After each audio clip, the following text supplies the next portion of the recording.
I think it'd be funny if we keep saying, "Oh, Godfrey, put in this sound," and then it's just Godfrey, me. It's just me later doing it. Is there a reason it's named Godfrey? There's a movie about a butler named Godfrey, an old movie. Anyways, and so the funny thing is, we would keep that me saying Godfrey doesn't exist in this episode, and then just keep acting like Godfrey does exist, like we're tricking the audience. That's the joke. Yeah. Oh.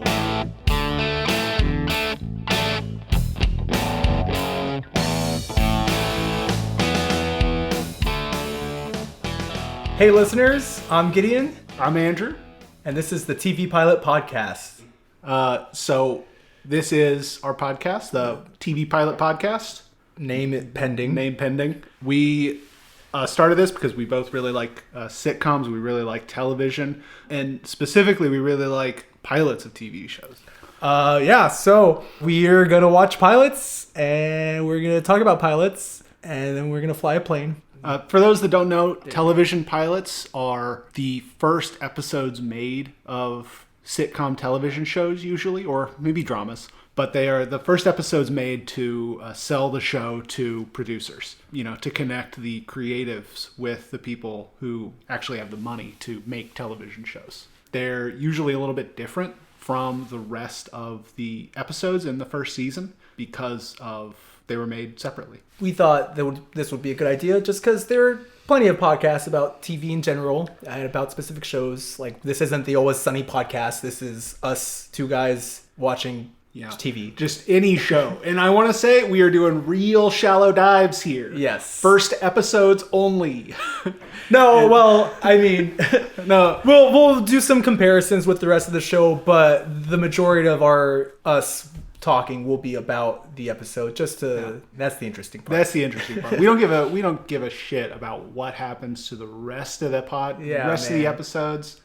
We really just care about those juicy pilots. If I had it my way, TV would be nothing but pilots. I want no closure. I want to be introduced to a gaggle of like 5 to 7 cast members every week, and I want them to do something new and zany. I want to have questions every night as I go to bed. To be clear, if it hasn't been made abundantly obvious, neither of us are professionals working in the TV and film industry. Or the podcast industry. I think that part's really obvious so far. Shit. They don't know the difference. Okay, so for our first episode, I think we picked a good one. Mm-hmm. I picked a good one. Well, tooting my own horn. I think we both came to the conclusion separately. It's not hard to figure out what episode, when you're talking about television sitcoms in history, what episode to do first. The sitcom, I don't think the very first sitcom to ever be made. No. I think that was a little bit earlier, but the first one to really like get popular. Mm-hmm. It changed the game.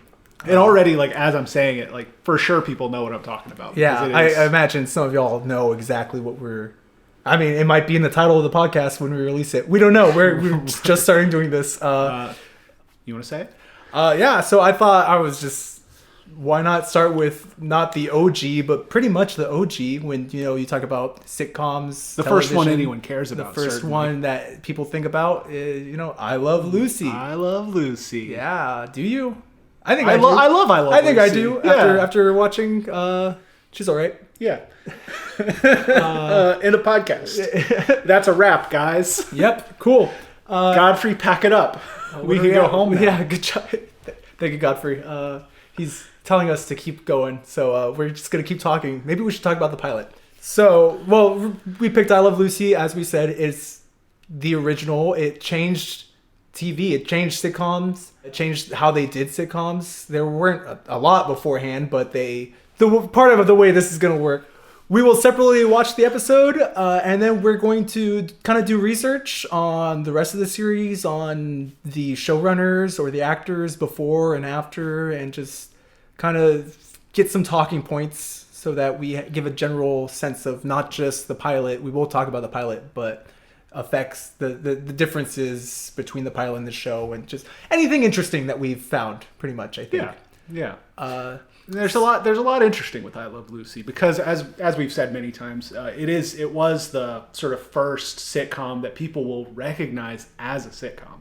It's got the multi-camera setup to where there's multiple cameras that follow you around to multiple different sets.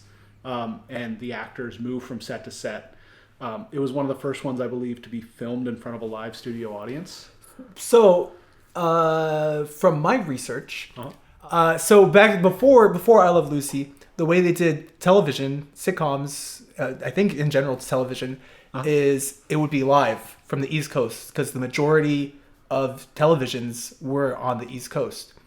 And so if people in the West Coast wanted to time delay the episode or the show, they didn't have, it wasn't recorded anywhere. They just aired it live. And so they had a thing, I forgot what the name was, but they basically had a contraption that was a camera in front of a TV screen. And they would record it that way and then just air that on the delay. Ooh. And so when they were coming up with this TV show, Desi Arnaz, who plays Ricky Ricardo and Lucille Ball's real life husband and in-show husband, they didn't like how blurry the TV shows looked. And so they had the idea, they were in LA where the Hollywood film industry was taking off, and they actually were pioneered bringing television to Hollywood. LA was for movies and New York was for TV shows. But they didn't want to move their family, and so he said, hey, we're already here, let's borrow some cameras, some film cameras. So I Love Lucy was the first sitcom to use film on their cameras. Oh, that's way more groundbreaking than I thought. Yeah. I thought they were just the first to like film in front of a live studio audience. You know, now everything in the 70s was like filmed in front of a live studio audience. Yeah. And I was like, we're just like I Love Lucy, that show from 20 years ago. Yeah, so not only were they the first to film, but they were like, in one of the articles I read, it said I Love Lucy was filmed in front of a live studio audience. And then it said every word of that is groundbreaking because it was filmed, it was in front of a live studio audience. And the significance of the live studio audience is pretty big in terms of the performance that the actors give, because Lucille Ball's history is in performing on stage. After that, she went into sort of a radio show in front of a live audience.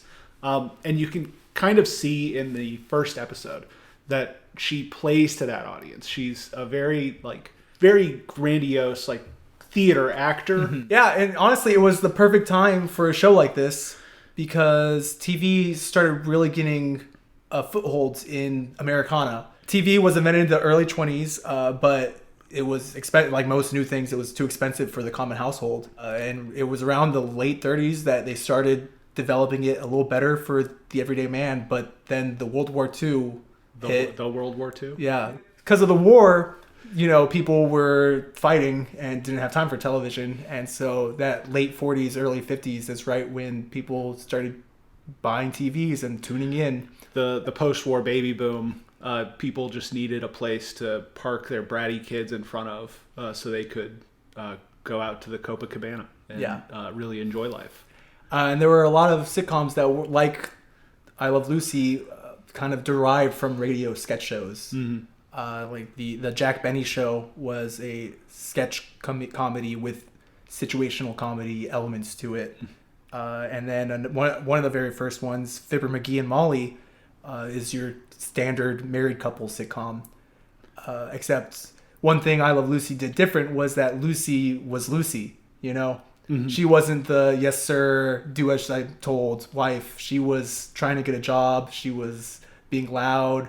She was being herself. She has her own hijinks, which are the situations that the comedy is derived from.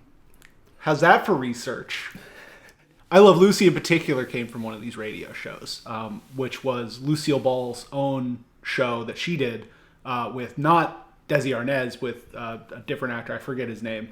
I'm going to say Richard. Yeah, that sounds about right. They wanted to cast him as her husband in the show. But Lucille Ball sort of put her foot down, said, no, I want Desi to be in the show. Which... that alone was pretty controversial. Before even airing Lucy Being Lucy, they had a Cuban lead. A Cuban-American Desi Arnaz as the sort of leading man married to, the Anglo-American. And you hadn't seen that before, in 1950s America. It shocked people. It shocked people. something else, I have a list of things that I Love Lucy was pioneered. They had the first pregnancy plot line for a Big Three network sitcom. Oh, to align with her own pregnancy. Yeah, she was pregnant, and so rather than writing it out or going around it, they just wrote in her character being pregnant. I don't know how they would have written out the Lucy from I Love Lucy. Hey, they wrote New Girl out for New Girl for 6 episodes. Well, I mean, so fair enough. So in the episode where she gives birth, Lucy goes to the hospital. 44 million viewers, and at the same time, it was all at the same time because that's how TV. There was no streaming back then, as I'm sure you're aware. But that was 73% of the households with TVs were watching Lucy Goes to the Hospital, which was 19 million more than the next day Eisenhower's inauguration. Yeah, take that, Eisenhower. Yeah. I Love Lucy was so iconic that when you listen to canned laughter, a lot of that is from I Love Lucy. If the sitcom couldn't produce their own laughs, they would just use I Love Lucy's laughs. Sometimes, yes. Yeah. Wow, that's nice. When after the pregnancy, when Lucy was on maternity leave, they didn't know what to do. So Desi Arnaz said, "What if we just re-air some episodes?" And the first reruns. The executives laughed at him and said, "Who's gonna watch something they've seen before?" Oh my god! But they did it anyways, and it was a hit. So I Love Lucy pioneered the rerun. Desi Arnaz. Desi Arnaz is a firebrand, a trailblazer in the television world. But he gave us reruns, so hope he rots in hell. I Love Lucy was so popular that during commercial breaks, water tables in cities would drop because everyone would use that chance to go to the bathroom. Is this real? Is that real? This is real. Yeah, that's it's like not like the away. Apocryphal. That's the plot of the movie flushed away. Desi Lou Productions. They were Lucille Ball and Desi Arnaz were the first people to. They made their own production studio to kind of greenlight their own show because no one wanted to move to Hollywood to film. Okay. If you enjoy Star Trek or The Untouchables, Big Trekkie me. What are The Untouchables? It's an older show from around the same era as Star Trek or The Twilight Zone. Ooh. Those were all greenlit by Lucille Ball. Oh yeah, Lucille Ball. After I Love Lucy, she became one of the only solo female owners of a production company. Really? Yeah, it was Desi Lou Productions after her and Desi Arnaz divorced in 1960. She bought out his shares of the company, and she was the first woman to fully own a production company in Hollywood. So, just like Desi Arnaz coming up with these great new ideas, Lucille Ball. Lucille Ball was breaking the glass ceiling in Hollywood. So, Godfrey, if I ever said Lucy Lou in any of what we recorded, definitely must have. We got to listen back to it. Yeah, thanks, Godfrey. Thank you, Godfrey. So, also, since with filming on film, they needed a cinematographer. They wanted an established cinematographer, and so it took some convincing. But Desi Arnaz managed to get the Carl Freund. I don't know how to say this, but he did Dracula and Metropolis, which like the original Dracula. Yeah, both very. Even to today, people rave about how good those movies are, especially for the time that they were made. People do, not me. And Carl Freund is he's the one who figured out how to light the set, because normally they had one camera and you just light for that camera. But since they had 3 different cameras, one for close-ups, one for mediums, one for wides, they weren't sure how to do the lighting, and he just said, what if we just, it sounds basic, but this isn't how they did it, so this was groundbreaking. He said, what if we just put a bunch of lights from up top? And they did, and it worked. And they've been doing it in theater productions for a while, but for television, I bet it was groundbreaking. So that's some of the history, some of the things that we thank I Love Lucy for today's television. Yeah. I watched the pilot. We watched the pilot the day after we decided to do this podcast about a week ago. Yeah. And I watched a little more. Andrew texted me. He said, it holds up. I was like, spoilers, dude. It does hold up. There were some funny moments. Then I watched it like 2 hours later, and I enjoyed it. I enjoyed it a lot. Yeah. There are definitely parts of the pilot that are that are relatable. They hold up in terms of like the comedy is still tracks. Oh to a yeah, modern I was audience. very surprised. Maybe I shouldn't have been, but I was just watching it and said, "This is you could make this today, pretty much." And maybe, but like yeah. the humor, like the humor, yeah. you could get those same writers and put them in a room and remake I Love Lucy today. Yeah, and they would do a good job. Like obviously they change things. And this is just talking about the pilot. There are definitely some episodes of the first season that do not hold up in any way. Really? Like, yeah. Have you not? I watched the second episode. Second episode's okay.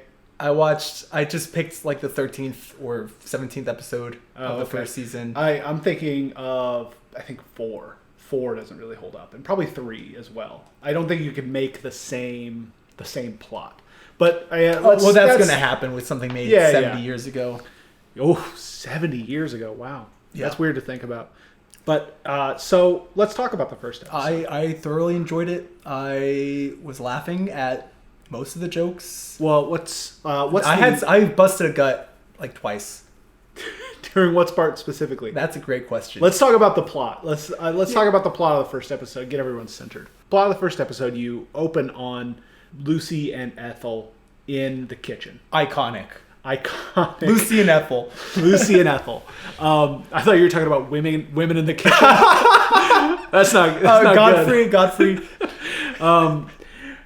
Lucy and Ethel in the kitchen. They're discussing what Fred and Ethel being the landlords of the building that. Are they? Yeah. I didn't get that from the first episode. They say it. Yeah. They did. Ooh. I watched it twice. Maybe they don't say it. Yeah, I don't think so. Fred and Ethel are the landlords who own the building that Lucy and Ricky, who is Desi Arnaz's character, live in. Ethel brings up that it is her and Fred's 13th anniversary this Monday. And she wants to go not clubbing. Clubbing. Very different connotation. She wants to head out to the clubs. She wants to hit them clubs. She wants to hit the clubs. Shake that booty. No, back in the 50s, a club where you would sit down at tables and there'd just be dancing and a band, and you would just have a night out, drinking, eating, and watching entertainment. Yeah. Live music. Live shows, comedy performances. So specifically the club she wanted to go to was the Copacabana, which is a popular club in New York City. Mm-hmm. Everyone loved it for some reason, even though there were only acts from the 1950s there. So Fred doesn't want to go clubbing, or at least Ethel thinks that he's going to be a hard sell on that. So they devise a plan to try and get Fred to hop on board, and Ricky as well. Ricky, who works in a club, but does not like clubs. But does not, because I totally get that. I don't want to go to work on the weekends. Like, are you kidding me? Yeah. So then they establish their plan, and then cut to Fred and Ricky, who are one room over in their living room. Mm-hmm. And Fred says, "Hey, we'll get into the jokes later," but he tells Ricky, "Our 13th anniversary is coming up, and I want to go to a boxing match." The boxing matches. The fights. They call the fights. Right. Which is wild. That's the one part that was like, whoa, really?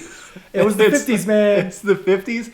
And he just says, the fights. Like, I just want to go to the fights. I want to take my wife out, and I want to go see a boxing match. Like, I have to assume this is like bare knuckle boxing. No, can be. And so they devise a plan themselves, and sure enough, both these couples meet and they start being all sweet to each other, and shenanigans ensue, and then it comes to light. Well, we're going to the Copacabana for Ethel and Fred's anniversary. Yeah. And Lucy and Ethel put their foot down. They say, we're going to the Copacabana. And then, of course, Ricky and Fred no, we're going to the fights. Yeah. And they say, fine, whatever. And so Lucy and Ethel try and get them jealous by saying they have dates. They're going to the date. We're going to find some men to take us to the club. And, of course, that doesn't really sit right with Ricky and Fred. No. So it cuts later, they're downstairs in Fred and Ethel's apartment. And Ricky starts getting nervous. Imagine them with two guys drinking champagne. It was a good joke. They're going to have champagne and then go to the club, have some more champagne, and then do maybe dance. have some more champagne. So they get nervous. So they say, we need to find dates so we can watch them. Keep an eye on our girls. So they decide not to go to the fights. They decide to get dates to go to the Copacabana to spy on Lucy and Ethel. So while this is happening, Lucy and Ethel, who don't have dates, despite what they told them, call Ginny Thomas, I think was her name. Ginger something. And she works with Ricky at the club. Yeah, she's a lounge singer. And she says, hey, we're looking for a couple of dates. And Ginger says, funny, I just got a call from Ricky who's looking for a couple of dates. And so now Lucy knows. Conflict. And she says, okay, tell them you found them. Tell them they'll meet them at 8. Talk them up. Say that they're, really great gals. And it'll be us. And they won't know it's us. They'll have no idea. Despite the paper-thin costumes. That was interesting. So, cut to Ricky and Fred. Ricky, Ricardo, and Fred in Ricky's living room, waiting for their dates to show up. Dressed in tuxes, waiting for because that's what dates. They did back then. Yeah. Apparently, that was had going to look out good. Had to look tuxedo. Even today, got to look good for the club.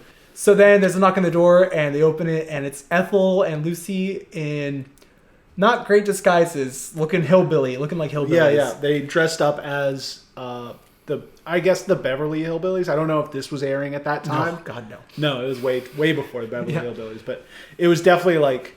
this is where it sort of starts to show that this was filmed live. And I have to think this costume change just took place as quick as they could do it behind the scenes. Possibly. I don't think so. You don't think so? We'll come back to that in just a little bit. But suspension of disbelief...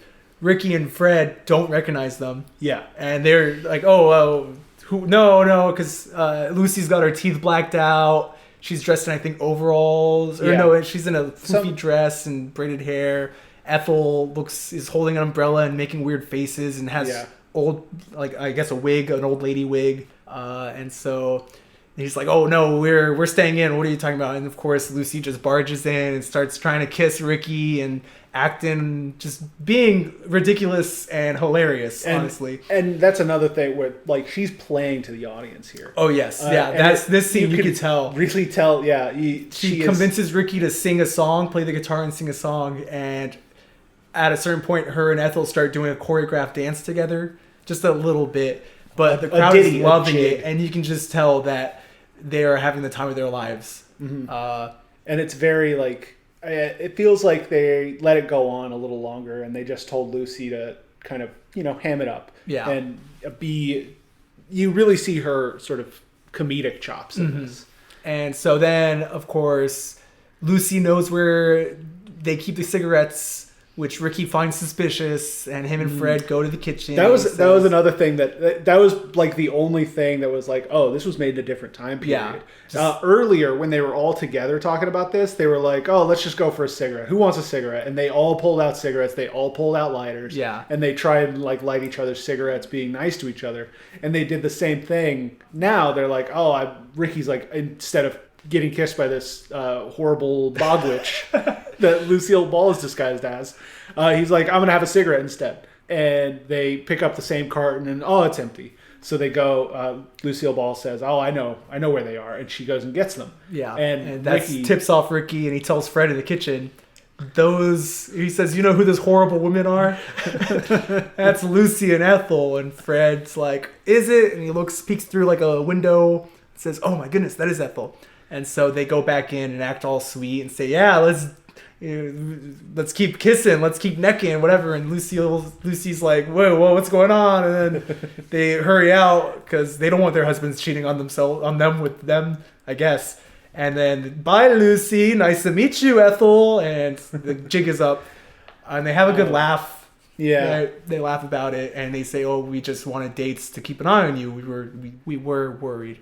And then the last joke of the episode, they say, okay, go get dressed up.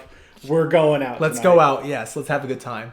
Cut to all four of them sitting at ringside at a boxing match. Ricky and Fred cheering, yelling. They got betting slips. Camera pans over, and you see Lucy and Ethel dressed really nice. Ball evening gowns.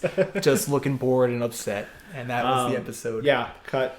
Roll credits. Yeah, pretty good. I enjoyed it. Plot wise, I mean, simple plot, simple enough. Real straightforward, and I think something that's important to most pilots is that it establishes the main cast. Yes, which is there were only 4 characters, other than obviously the guys sitting around doing cheering for the match. Exactly. Other than in the last 10 seconds, unnamed extras and Ginger on the phone who is not heard.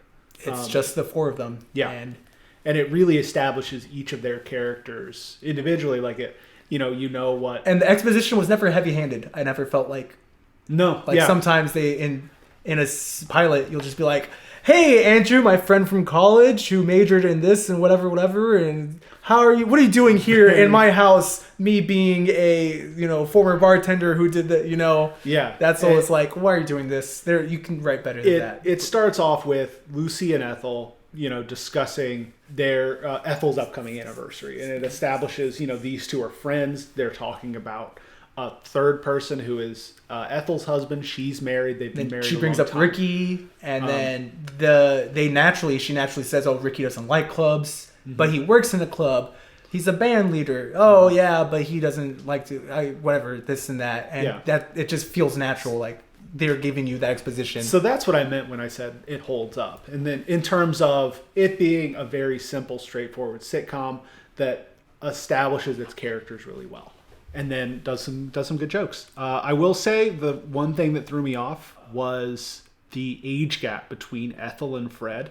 Yeah, I don't know if there's a big age gap or if Fred just looks worse than Ethel. Fred just looks worse. That threw me off when it cut to Fred and Ricky. No shade to this guy. Like 1950s medicine wasn't what it was now. Yeah, probably smoked his whole life. Probably smoked his whole life. Yeah, but he definitely seemed like 20 years older than the rest of the cast. I don't know. Ethel definitely looked older than Ricky and Lucy. Like older than Ricky and Lucy, who were supposed to be, I think, in their 20s. I have no idea. This is probably something we could have looked up beforehand, but probably. But that would have diluted the purity of our reactions. I want to think this is just some really old guy who's been married to this 20-year-old for 13 years somehow. The 1950s. Something that caught me off guard a little bit was the second joke was sarcasm. And, I wasn't alive in the 50s. They knew what it was, though. Yeah, but, just right off the bat, it's my anniversary. You and Fred? No, me and, who did she say? I don't even remember. Man. It was some popular actor at the time that we have no context. We're 40 years too young to know what that actor is. No, me and Gregory Peck. Okay, that's something you see in Frasier. Like, Frasier is all sarcasm. Yeah. But, it came up every now and then in the episode.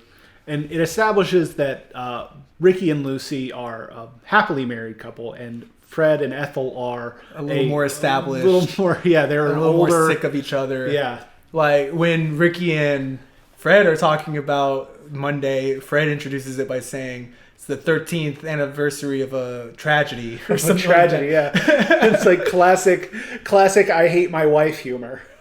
And then, of course, the dramatic irony of us seeing the both friends plan out what they're going to do to try and get what they want. Mm-hmm. And then we see it come to a head immediately when they start all acting very nice to each other, trying to sweeten each other up to do what they want. Yeah. And that's just also a classic sitcom thing where this character is doing this and this one's doing this, and you see their interactions, and just a lot of humor can come from that. Yeah. A classic sort of like miscommunication, people not telling the whole story to each other kind of humor. Yeah, that especially when the girls are sitting on the guys' laps, the girls wink at each other like, "Good job, we're doing great," and then they hug their husbands, and the husbands take the opportunity to give each other a thumbs up, and you can see that happening in something that's being made today. Yeah, and then I think we talked about the 4 actors. They all did a phenomenal job. Really well, yeah. Yeah. You could tell that they were made better by there being a live audience. I know I've said this before with that one scene where Lucy and Ethel were in disguise, running around the room. But definitely the actor who played Fred also did a great job. I gave him some shit earlier for being an ancient man, but he definitely did a great job. Really, really good with his comedic timing. Yeah, his "I hate my wife" jokes. Boom, every single one of them landed. Yeah, right when they're interacting and being sweet to each other, I think Lucy pinches Ricky's cheek, and like says something cute, and then Ethel does that to Fred, and then Ricky does it to Lucy, and they all look at Fred, and Fred goes, "I pass." And just his delivery was great. Like you knew it was coming, but he did a great. Like there's a scene where they're all yelling, and he just screams, "Everyone, calm down!" And like that's a classic joke of the guy screaming, "Everyone needs to calm down!" And like you can. I don't know if that's the first time that happened. Probably not, but he did a good job. I'm just going to assume anything in this episode that I saw was the first time anyone did anything. First, I hate my wife joke. First miscommunication. Like something. So you brought up a costume change. Mm-hmm. There was. I noticed this in every episode I watched I only watched like 4, but there was only one commercial break in every episode. Yeah, smack dab in the middle. Where the costume change happened. Like, right? Yes. Yes. So they come up with their plan. They tell Ginger, "Oh, don't tell them. Tell them about the girls," and then they hang up and they give each other a look, and it cuts to commercial. So I'm sure they weren't rushing to costume change quickly or anything. Oh, then they have no excuse for how bad those costumes looked. I mean, budgets. Okay, sure. It was the 1950s. It was the 1950s in Hollywood. No shows were being done in Hollywood. That's fair. They had to scrounge those costumes up. They had to pull them off of actual hillbillies. I think it had to be somewhat believable. You know, they're not gonna. How are Lucy and Ethel gonna do prosthetic makeup or legit costumes? I didn't expect it to be like actually unrecognizable, but they put Lucille Ball's hair in pigtails. And then she wore a wig. She wore a black wig. That was a black wig? It was a black wig. It's impossible to tell. Lucille Ball doesn't have black hair. What color hair does she have? I don't know. It's like dirty blonde, I think. No, she's a redhead. I was close. Black and white, it all looks the same? Yeah. But it doesn't look black. Okay. Her hair... Okay, y'all go watch this episode. That is obviously not her hair. She's got drawn-on freckles. Yeah. Her teeth are blacked out. She's making a goofy face the whole time and talking funny. Ethel, on the other hand, looked like Ethel with a wig, like with a curly hair or something, and a hat. Yeah, and Ethel's costume was like noticeably just Ethel. There was no reason for Fred to not know that was Ethel. Yeah, well, he really hates his wife. I knew that joke was coming. But I mean, suspension of disbelief. Yeah, for sure. And every episode that I've watched of the first season has been a lot of the comedy has come from costumes. Lucille Ball in the second episode, she changes into a dancer's costume, a flamenco dancer's costume. In the second episode, she's trying to make Ricky feel a little more at home, so she dresses like a Cuban dancer, singer kind of deal, and then she sings a Brazilian song in Portuguese. Yes. Well, she doesn't sing. She mouths it. She mouths it. Yeah, yes, she lip syncs, and Ethel is also there in a. This does not hold up. She's in a very stereotypical... She's in a poncho and sombrero. She's got a mustache. It is not tasteful. It's what you'd expect from the 50s. I mean, It's not like... It feels like Lucille Ball changing costumes is something that they use a lot for comedy, and it's something they can do because they're not filming live, I guess. Or they're not airing immediately. They're filming. They're filming before a live studio audience and then airing later, cutting it all together. Yeah, making it an episode. Mm-hmm. So I think that's an advantage it had over other shows at the time. One thing I noticed from the episodes I watched is that they all had a really happy ending. Yeah, they're not gonna. It's a sitcom. Everything resets to how it was at the beginning of the episode at the end. And that's something a lot of sitcoms have deviated from in the last 10, 20 years. But they've become less episodic and they focus more on overarching plot lines. They've become a little more like dramas in that regard, where there is a single episode plot line, but also you're tying into an overall narrative for the season or for 2 seasons. That I Love Lucy does not try to do that. It is, each episode. They weren't mad at each other at the end of the episode for trying to trick one another. They explained it and they said, oh, okay, they had a good laugh, and then they did go to the fight instead of the club, but that they still were copacetic with each other. And in a later episode I watched from the 6th season, I thought my idea was, let me watch the first episode, let me watch one from later on. And they have a kid, they moved out to the quote unquote country, and they're meeting their neighbors, and they end up getting into a bit of a feud with them through miscommunication about furniture, and like Ricky gets into a physical altercation with the neighbor. Like he comes home and he's and it's so funny because Fred and Ethel come to visit because Lucy bought too much furniture, and she says he won't get as mad at me if you're here. And so then they didn't show up in time. Ricky got mad, went to talk to the neighbors, got into a fight with the neighbor man, and then Ethel and Frank show up, and Ricky walks in, and his shirt's torn, he's all beat up, he's dirty, I think he's bleeding a little bit, and they say, "Oh God, what does Lucy look like?" And then the neighbor comes in, he's also, torn shirt, beat up, and their kids got into a fight because the dad's got into a fight. And this is all with like 2 minutes left to go. And then they say, "Oh, this was a misunderstanding. They can't afford this furniture. That's why, whatever. Oh, we thought you just didn't like her taste, whatever. And then, "Oh, do you want that job that I was telling you about before we got into a fight?" And the kids, "Hey, do you want to go play?" That's how easy it was to get a job in the 50s? Yeah, it was. Oh, God. But it was just a matter of a minute and a half. They went from hating each other, screaming, to best friends. Like, not even just, "Oh, what a funny misunderstanding, bye." It was just laughing and being super chummy with each other, and it was just the happiest ending. You gotta have that reset for those old sitcoms. You have to get back to... Yeah, and part of that is there were no reruns, so I imagine and they didn't want people watching again because they didn't think people would, so why have something where you have to remember what happened in the last episode? Yeah. So, all in all, I Love Lucy... Great sitcom. Did a lot of things first. Did a lot of things before anyone else even thought it was possible. It was a great one to start out with.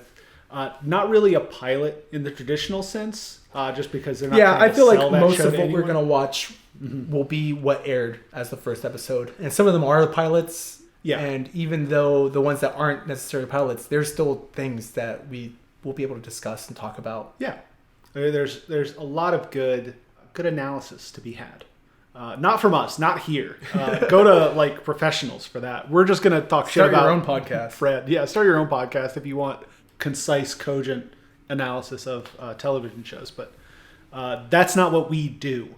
Kind of stupid, kind of aimless. But we do know what we're talking about a little bit. But we're degenerates who watch a lot of television. So I think that's the only line that's going to make it to the actual episode. It's going to be from the whole, not from just now, from the whole. It's going to be the fucking 7 minutes of intro riffing, and then we're degenerates who just like TV. So coming up, we're probably going to dive into different shows. Yeah, some newer shows. We're not going to go in any kind of chronological order. We're not using any list for this. I think we're going to be a bit sporadic with this. Yeah. We're really just going to go where our heart takes us. If this thing takes some traction, maybe we'll have polls out there on Twitter or Reddit, or I don't know what or we'll all do, five of you can vote. Sure, try and get the listeners involved a little bit. Audience engagement is what it's called. That's what sells. That's what gets us that sweet HelloFresh sponsorship. Yeah. We'll try and do a good mix of shows we have seen. Yeah. Some shows we've seen multiple times. Some shows we've only seen once. Some shows we've never seen. We'll do sitcoms. We'll do dramas, animated, live action, long all form, kinds. short Yeah. form. So really, we'll do every Law and Order, everything ever produced by Dick Wolf. Oh yeah. Just for fun. I was thinking for our next episode, Andrew, you can give me thoughts, or we can discuss this later. I will give you my thoughts. But that new show with Joel McHale, Animal Control. Oh, I haven't seen it. So like we did I Love Lucy, and now we're doing a show that's just starting out. Okay. Yeah, I mean, I like Joel McHale. He did great in Community. Love Community. But like I said, we do just a brand new show. Mm-hmm. And there's not even anything to really research or look at. We just see what's different about what TV shows are kind of doing today. Yeah, I mean that. Like how TV's somewhat evolved. I don't know if we'll actually talk about that stuff, but we may not even do it. No one may actually hear this ever, except maybe our moms. Hi, Mom. Hi, Mom. I Love Lucy pilot episode. What rating do you give it? Are we doing ratings? I don't know. We'll have the option. I would give it. It's a 10 out of 10 episode. 10 out of 10. 10 out of 10. I think I agree. Like it, except for the 2 times where they stopped everything to grab a smoke and. Well, no, that was. It was. You're making it sound worse than it was. The first time was funny because they were all trying to be nice to each other. So they all get up and say, "Oh, I'll grab the cigarettes for y'all," and they all just end up with their own cigarette, and they all pull out a lighter and look at each other, and they all just light their own cigarette. I think that was funny. Yeah, you know, it was. It's just not something that would happen now. Oh, it's definitely not. I mean, not what even are we gonna watch? Later. Are we gonna watch the first episode of Taxi and fuck yeah, they do a disco and you can be like, oh, disco in the 70s? Yes, actually, I don't think so. Yeah, I will. It doesn't hold up. Okay. They shouldn't have included something that was popular at the time. I can tell you for a fact there was no disco in the first episode of Taxi. I don't think. Thank God. I don't know. They're gonna make fun of. Maybe it'll get a 10 out of 10. Maybe. Yeah, I'd rate it a 10 out of 10. Yeah, it was we've said 100 times, groundbreaking, iconic, pioneering. If you need something to put on while you're doing laundry or instead of working, I would recommend it. Yeah, I'm gonna probably watch it just if I'm ever really don't want to watch something that I need to super pay attention to. If you don't want to watch anything else, like if you don't want to watch something I'm not gonna binge I Love Lucy. Yeah, but I mean, I enjoyed it. I will watch episodes now and then. It's definitely not a bingeable show, just given its sort of format. I feel like it would be very. It's from the episodes I watched. It's fairly formulaic. Yeah. So which can be good. Which yes, it is good. Some shows have done really well. With that. If like I Love Lucy. Week to week, that's what you wanted. Yeah. Nobody was being like, this is the same thing that happened last week. They sat had their down, own lives going on. You switched over from the news on one channel. From Eisenhower's inauguration. You switched off Eisenhower's inauguration. You watched I Love Lucy. So thank you everyone for listening. Please remember to subscribe if you're listening to this on Apple Podcasts, Google Play, Spotify. YouTube. I think I might upload this to YouTube. Yeah. And take to the streets. Take to the streets and tell everyone about this podcast, about this new TV pilot podcast. I will say, most of our listeners for this first episode are going to be friends and family. But if you're just finding this somewhere, tell 2 friends. Tell 2 friends that you think, if you enjoyed the podcast, tell 2 friends. And don't be sheepish about it. Don't be like, I was listening to this podcast and I really was good. Be confident. Tell them they're going to like it. Your friends. Lie if you have to. If you have 2 friends that you think would get a kick out of hearing our weird thoughts on I Love Lucy or just shows in general from here on, send it to them. They don't have to listen to it. Yeah, what do they got to do with their time? Really? Yeah. Like, what are they doing anything better? No. Yeah. Send it to them. Everyone's got to do something during their commutes. Yeah. Well, thanks everyone. Like, subscribe, comment, subscribe. I don't know. New episode in bi-weekly? New episode every week. Every week? Not? You want to do this? You want to do this exact thing every week? No. New episodes bi-weekly. Well, you say it. Huh? Now you say it. New episodes bi-weekly. Okay. Godfrey will edit that if it's something else. Perfect.